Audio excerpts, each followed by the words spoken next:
अऊज़ु बिल्लाहि मिनश शैतानिर रजीम। बिस्मिल्लाहिर रहमानिर रहीम। वत्तीनि वज़्ज़ैतून वतूरि सीनीन वहाज़ल बलदिल अमीन।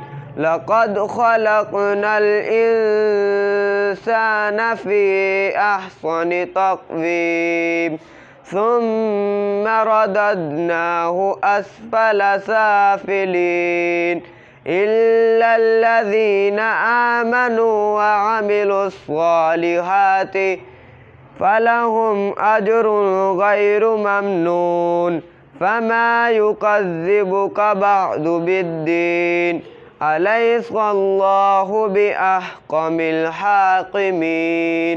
सदक़ल्लाहुल अज़ीम। बिस्मिल्लाहिर्रहमानिर्रहीम। अस्सलाम वालेकुम। जी वालेकुम अस्सलाम वरहमतुल्लाहि वबरकातुहू। आपका नाम मोहतरम? सईद अहमद। आपकी तालीम? Sir MA MA Urdu MA इस्लामियात और दरस निज़ामी भी मैंने किया हुआ है। स्कूल का नाम? अल असर स्कूल सिस्टम। कितना अरसा हो गया स्कूल को माशाल्लाह? ये सर स्कूल अल्लाह के फ़ज़ल से मैंने स्टार्ट किया था 2015 में, 2015 में स्टार्ट किया था और स्टिल चल रहा है, अल्लाह का शुक्र है। तो सर किस तरह शौक़ हुआ इस फील्ड में? कोई ख़ानदानी बसगी थी आपकी? नहीं सर, ये कोई ख़ानदानी नहीं थी। मैंने जब पढ़ना शुरू किया तो डेफिनेटली मैंने अपने टीचर्स को देखा, टीचर्स को मैंने फ़ॉलो किया। तो मैंने भी एक ज़हन बनाया था जब मैं इंटर कर रहा था कि इंशाल्लाह मास्टर करने के बाद अगर मैंने कोई फ़ील्ड चूज़ करनी है तो मैं एजुकेशन के शोबे को चूज़ करूँगा। तो मुझे चूँकि ये बहुत अच्छा लगा और अल्लाह का शुक्र है कि इसको मैंने चूज़ किया और बहुत अच्छे तरीके से इसके अंदर मैं परफॉर्म कर रहा हूँ। सर माशाल्लाह जितना अरसा ये आपका माशाल्लाह स्कूल है, क्या मुश्किलात पेश आई आपको? सर इस एरिए में मुश्किलात मैंने जो देखी हैं इस एरिए में आकर, स्पेशली ठोकर के एरिए में, इस एरिए में लोगों की ज़रा पेइंग कैपेसिटी थोड़ी सी कम है। जो अच्छा पे कर सकते हैं डेफिनेटली वो अच्छे स्कूल की तलाश में होते हैं, वो यहाँ से मूव कर जाते हैं, और जो अच्छा पे नहीं कर सकते वो डेफिनेटली इधर इस एरिए में वो स्टे करते हैं और इस एरिए में बच्चों को पढ़ाते हैं। तो ये मुश्किल डेफिनेटली हमें आ रही है क्योंकि लोगों की चूँकि पे कैपेसिटी कम है, फ़ीस स्ट्रक्चर हमारा कम है और इतनी फ़ीस स्ट्रक्चर में रहकर अच्छी एजुकेशन देना थोड़ा मुश्किल हो रहा होता है ना। उसमें हम टीचर्स को अच्छी सैलरी पे कर सकते हैं क्योंकि बिल्डिंग भी रेंट पे होती है और स्टाफ भी डेफिनेटली हमने मास्टर लेवल का रखना होता है।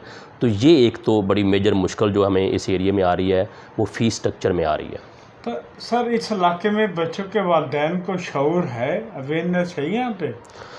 सर इस इलाके में मैं समझता हूँ कि 80% लोग जो हैं वो सर रेंटेड हैं, रेंट पर रह रहे हैं। मुख्तलिफ़ देहातों से, मुख्तलिफ़ शहरों से उन्होंने मूव किया लाहौर की तरफ और यहाँ पे आकर वो रह रहे होते हैं। डेफिनेटली वो जॉब की गर्ज से आते हैं, पेरेंट्स दोनों जॉब कर रहे होते हैं, मदर भी कर रही होती हैं, फादर भी कर रहे होते हैं। तो मैं समझता हूँ कि बच्चों के ऊपर उनकी तवज्जो थोड़ी कम होती है।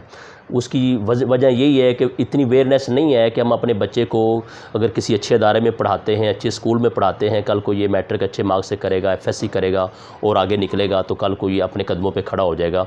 मैं समझता हूँ कि ये थोड़ी कमी है इस एरिए में। सर एक अच्छे उस्ताद की और अच्छे टीचर की सबसे बड़ी खूबी तो ये होती है कि वो टीचर बच्चों के लेवल पे आके पढ़ा रहा होता है। उसको ये आइडिया होता है कि मैंने जिस क्लास को टीच करना है वो क्लास का लेवल क्या है। वो 7 में बच्चा बैठा है या 6 में बैठा है या 8 में बैठा है या 9th में या FSC में, वो जब जिस क्लास में जाता है वो बच्चों के लेवल पे आके बात कर रहा होता है। मैं समझता हूँ सबसे बड़ी खूबी उस्ताद की ये होती है। और उसका जो मेथड होता है, जो उसका पढ़ाने का तरीका होता है, वो इतना ज़बरदस्त किस्म का होता है एक अच्छे उस्ताद का कि वो क्लास में ही इस तरीके से बच्चों को टीच कर रहा होता है, अपनी बातों बातों में ही बच्चों को वो सबक वहाँ पे याद करवा देते हैं। तो ये एक बहुत बड़ी खूबी है एक अच्छे टीचर की, एक अच्छे उस्ताद की। सर ये आपका ख़ानदानी शोबा है? नहीं सर, मेरा ये ख़ानदानी शोबा नहीं है। मैंने मैट्रिक के बाद ये सोच लिया था कि मैं इंशाल्लाह एजुकेशन की फ़ील्ड में जाऊंगा। तो मैंने खुद ही सोचा और अल्लाह का शुक्र है मैंने इस पे एफ़र्ट की और मैं आज इस शोबे में हूँ। कहाँ तक स्कूल है आपका?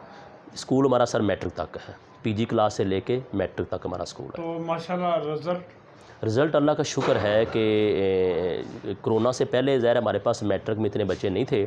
2021 से ऑनवर्ड अल्लाह का शुक्र है कि ये रिज़ल्ट पीछे लगा हुआ है। आप इसको कैमरे से बाद में दिखा भी सकते हैं कि हमारे पास जो बच्चे आ रहे हैं, लास्ट ईयर का रिज़ल्ट है, इसमें कोई मैट्रिक में बच्चा फ़ेल नहीं हुआ, अल्लाह का शुक्र है, और मैक्सिमम मार्क्स भी बच्चों ने लिए हैं। स्टाफ की कम से कम तालीम? स्टाफ हमारे पास सर बीएससी से नीचे नहीं है, मतलब ऑलमोस्ट बीएससी और बीएस किया हुआ है, और मास्टर के लोग हैं हमारे पास। सर कोई पैगाम दें बच्चों के वालिदैन को अपने स्कूल की तरफ से? मैं सर वालिदैन को ये एक मैसेज देना चाहता हूँ आपके तवस्सुल से, कि मेरी इस एरिए के वालिदैन से रिक्वेस्ट है, दरख्वास्त है कि सर आपका सबसे बड़ा जो एसेट है, जो आपका हिस्सा है, वो आपकी औलाद है, वो आपके बच्चे हैं। मैं समझता हूँ कि बच्चों की स्टडी के ऊपर कभी कंप्रोमाइज़ मत करें। आप बच्चों की स्टडी वहाँ कराएं जहाँ आप समझते हैं कि मेरे बच्चे का फ्यूचर सिक्योर है, मेरे बच्चे की स्टडी अच्छी हो रही है, मेरे बच्चे के ऊपर चेक एंड बैलेंस है। अगर आप इसके ऊपर कंप्रोमाइज़ करेंगे तो जैसे ज़िंदगी ज़ाहिर है आप गुजार रहे हैं, जैसे हम गुजार रहे हैं, तो आगे जैसे जो दौर है, जदीद दौर के अंदर बच्चों के लिए बहुत मुश्किल हो जाएगी ज़िंदगी गुजारना। तो मेरा सिर्फ एक ही मैसेज है कि आप अपने इस एसेट को अपने हाथों से ज़ाया मत करें। आप अपने बच्चों की एजुकेशन के ऊपर कभी कंप्रोमाइज़ मत करें। थोड़े पैसों के लिए ये टेंशन नहीं लेनी चाहिए कि मेरी फ़लाँ स्कूल में फ़ीस कम है तो मैं बच्चे को वहाँ दाखिल करवा दूँ। इस चीज़ के ऊपर नहीं जाना। आपने इस चीज़ के ऊपर जाना है कि मेरे बच्चे का फ्यूचर किस जगह पर सिक्योर है। वो जो भी अदारा है जो आपको बेस्ट लगता है, बेहतर लगता है, अगर थोड़ी फ़ीस ज़्यादा भी है तो आप उसको चूज़ करें ताकि आपके बच्चे का फ्यूचर सिक्योर हो सके।